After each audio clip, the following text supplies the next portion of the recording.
Welcome to another edition of the Cantina of Comics. Today we're going to make a drink that will make you feel like rebelling against the Empire. And we're going to talk about everybody's favorite Trandoshan bounty hunter, Bossk.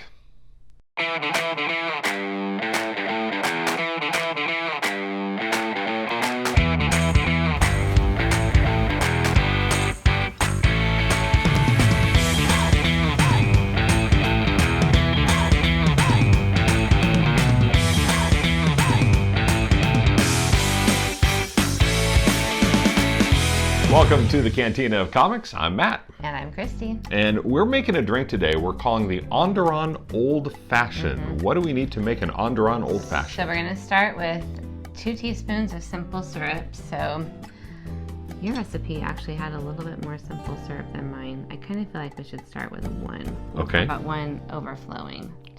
1 generous teaspoon of simple syrup. Okay. And then a teaspoon of water. Okay.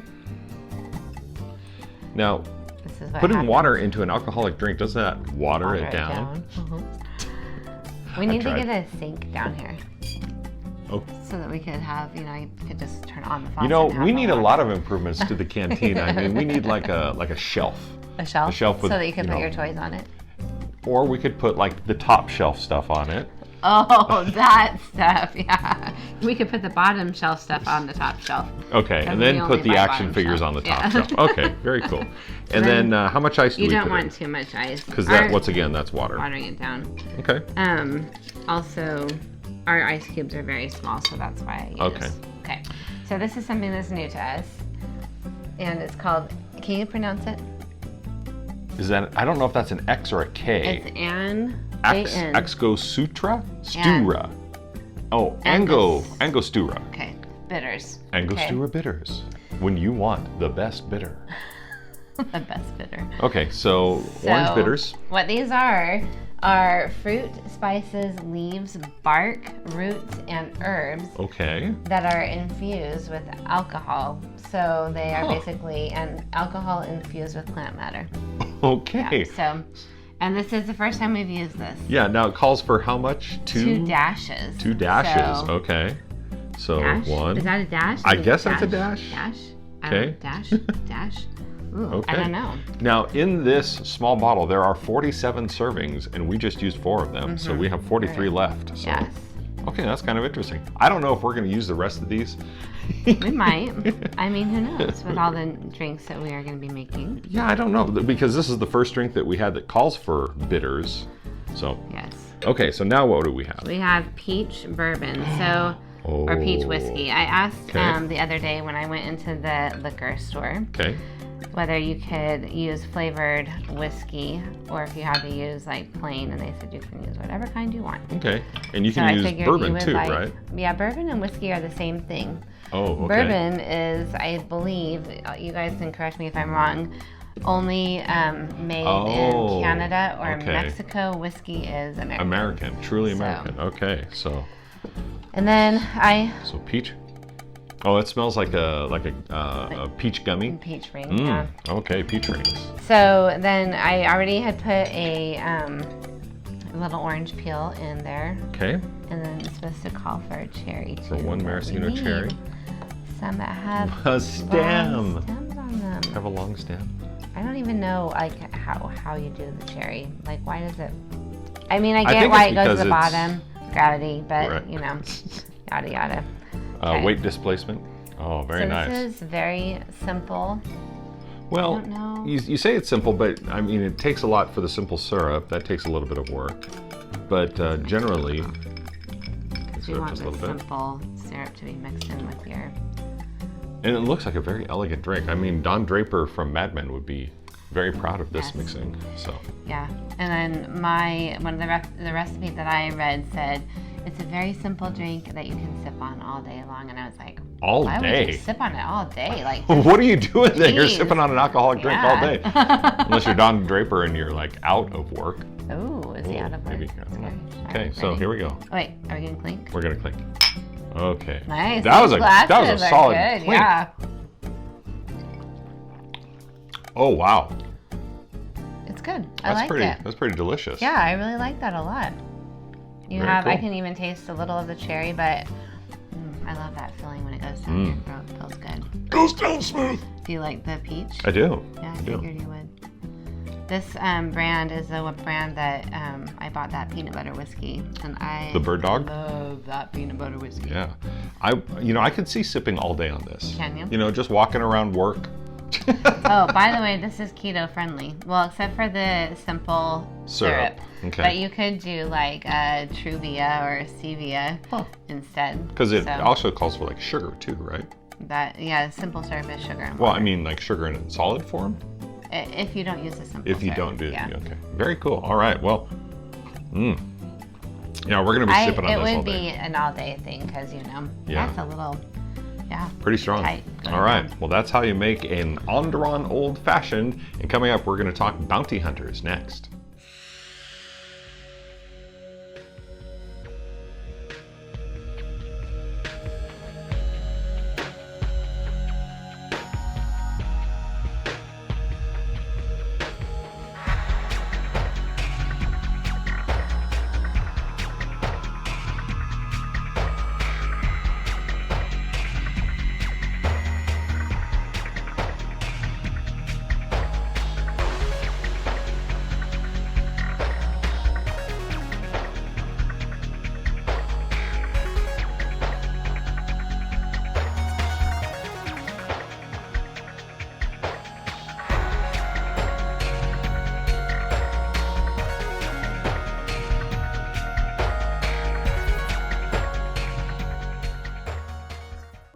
And welcome back to the Cantina of Comics. Today we're talking about one issue, and that is Bounty Hunters issue number 11, The Great Hunt of Malistaire. This issue is written by Ethan Sachs with art by Paolo Villanelli, colors by Arif Peranto. With the launch of the big Marvel Star Wars crossover event, The War of the Bounty Hunters, we have a one-shot, a self-contained story to tide us over until the crossover begins. And that is a story that centers around everyone's favorite Trandoshan bounty hunter, Bossk.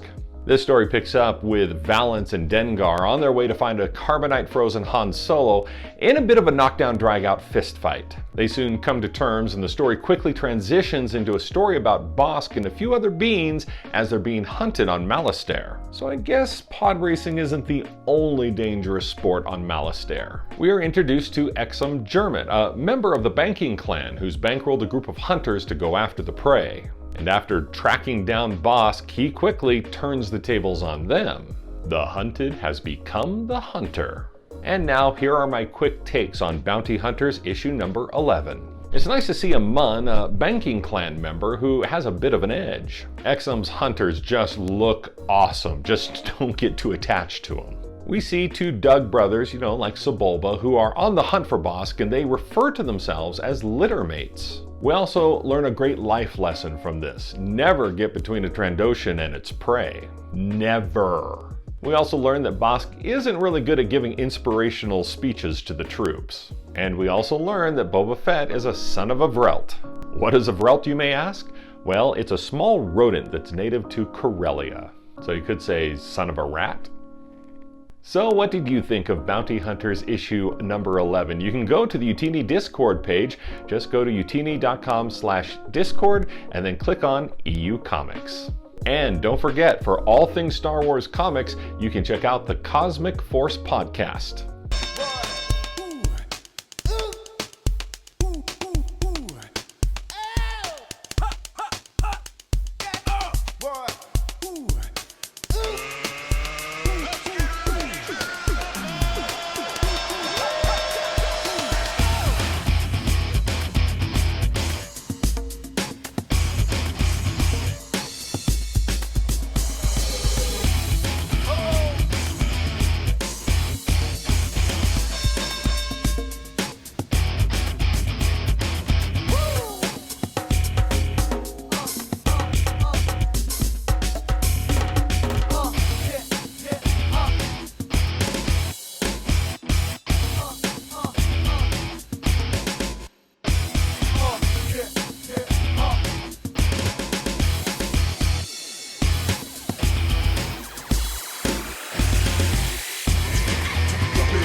back here on the Cantina of Comics playing another round of For What It's Worth, and a little imposing this toy is, isn't it? It's large. And in charge.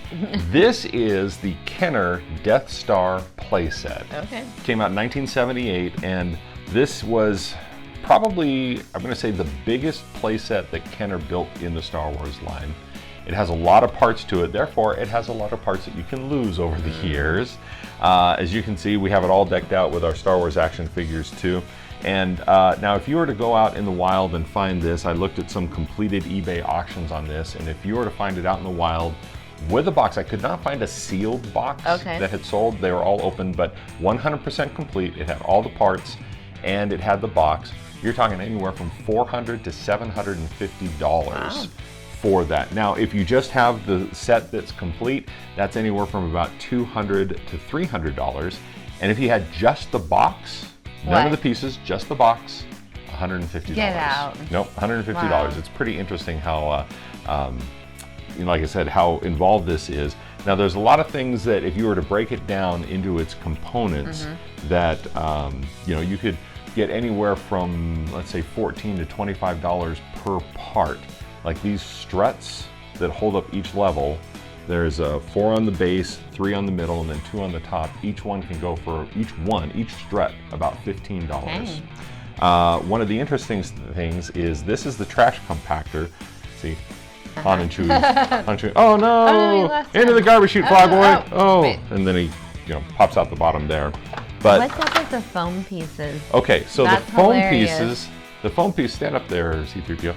The foam pieces are the pieces of junk that was in the trash compactor. Kind of looks like when you go to McDonald's and you're like, yeah, in the ball of foam. Yeah. Now, it's kind of interesting. I can't really pop this out without. Some of these action figures are on pegs, some of them are not. But anyway, the original foam, like the package, if it's in the packaging, about $25. Don't you? Oh, wow. Yeah. The foam that's in there is the original foam. A lot of people are making like replacement foam for it, because these things, if you touch the foam that's in there, and I wish I could take like this that out, but in your mouth that one day. Exactly. They will dissolve. They will turn to dust instantly. Now, one of the interesting pieces that if you were to sell it by itself probably commands the most amount is the Dianaga. Oh. Now, when in Dianaga, in the garbage compactor, when our heroes are in there and it wraps around Luke and pulls him under, if you look at this Dianaga, I don't think it's anatomically correct because I don't see enough tentacles to wrap around somebody and then pull them under. But anyway, this is what they thought the Dianaga would look like. Because in the movie, all you see is the little eyeball that comes up and looks around, and then you see the tentacle, but you don't see its dorsal fin, you don't see its mouth under there. Yeah. But anyway, just this alone is anywhere from $65 to $75 because a lot of people, with all these things would lose bits and pieces. Now on this one, there's a spring that's underneath the cannon here that when you turn the switch, it's supposed to pop off and fall off. Now, for mine, the spring is in there, it just won't lock down. So, over the years, things get busted and everything. And then there's one little piece. This is a 99.999% complete set. Okay. On the original set, there's like a little hook underneath this section here with a rope. And it's just a little plastic rope with a larger hole and a smaller hole. And it's supposed to be the rope that Luke Skywalker and Princess Leia swing over the chasm, which opens up here. Somewhere along the way, guess what? I lost it. You did. But because you played with it.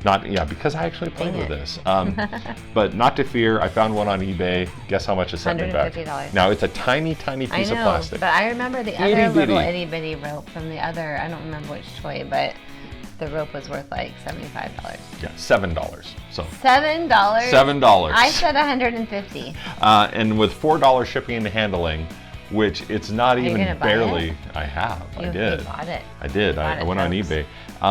And some of these pieces, because people are really getting into, collecting the vintage stuff, I've noticed that there's been an increasing gradual stepping up of the prices for all of these. So I wanted to make sure I got it before we did this episode and then it goes like $150. So there you go. For what it's worth, it is a Star Wars vintage playset. Awesome. Death Star playset. Very fun. And look, I even have a Death Star droid in it. If I knew you back in the day, I would have totally played with this playset with you. Oh, Yeah, that would have been fun. Yeah. Yeah, well, it's not too late. Oh my gosh. Yes, that's true.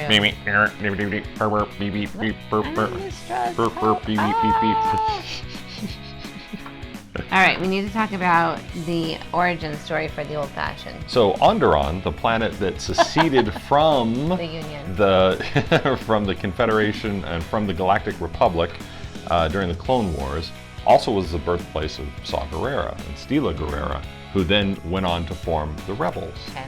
You know, the militant faction of the Rebel Alliance. And so on our planet, how did this drink come to be? So back in 1881 in Louisville, Kentucky. It's been interrupting me all day long. In a place called the Pendennis Club, which was a gentleman's club. Huh. It was Captain James E. Pepper, who was a bartender. Colonel James E. Pepper. So he was a colonel and not a doctor? He was a bartender and an esteemed bourbon aristocrat. Yes, that was his son, Dr. Pepper. Dr. Pepper. Yeah. Meet my son, Dr. Pepper. Great-grandchild. Okay, so he was a bartender and an esteemed bourbon aristocrat, and he was said to have invented the drink in Louisville, Kentucky. Okay. And then the drink recipe was brought to the Waldorf Astoria Hotel in New York City, and that is supposedly where the Old Fashioned was born. Wow. So you'd think in Kentucky they would have used whiskey instead of bourbon, because that's like the birthplace of whiskey. Just remember that it's the same thing. Yeah. It's just two different ways. To some people it is. Yeah. To some people it is. If you talk to Julie Hancock, it is not the same thing. Oh, okay. There we go. Oh. There's my old fashioned with a Dianaga topper. Lovely sound, lovely sound.